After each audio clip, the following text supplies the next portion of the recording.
Welcome back to day 21 of 100-Day Code of the Programming Zone. So today we're going to be learning about how to work with CSV files. So not just text files as we saw in yesterday's lessons, but we're going to be working with data files, and we're going to be analyzing that data with a library called pandas. This is one of the most popular Python data analysis libraries, and we're going to get to grips with how we can use it to start getting some insight into our data. So let's start with our data files.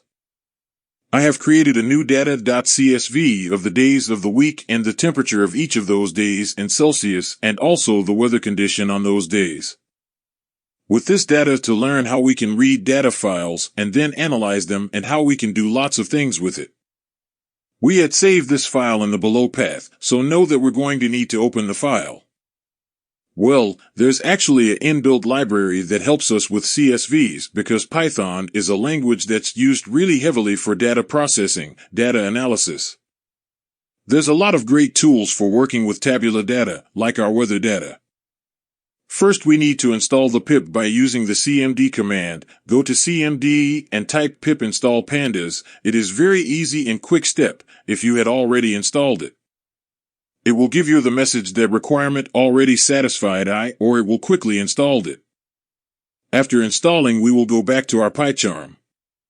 First, we're going to import the CSV library, and then we're going to open up a file, data.csv, as our data file, and then we're going to use this CSV library.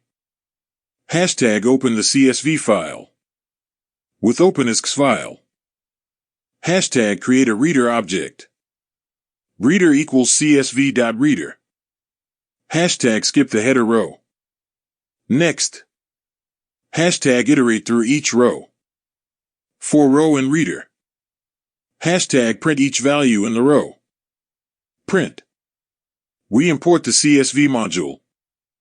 We open the data.csv file for reading. We use the csv.reader function to create a reader object. We optionally skip the header row. We iterate through each row in the file using a loop. We access each value within the row using indexing. When we run the code, you can see the result is printed in the console for each and every row. It's no wonder that most Python developers, as soon as they encounter a CSV fault, they will start using pandas to work with it no matter how simple the task or project. So that was a quick introduction to CSV data, working with CSV data, and how to get started using pandas. In the next video, we're going to dive deeper into this library and see all of the common things that can be done by using pandas.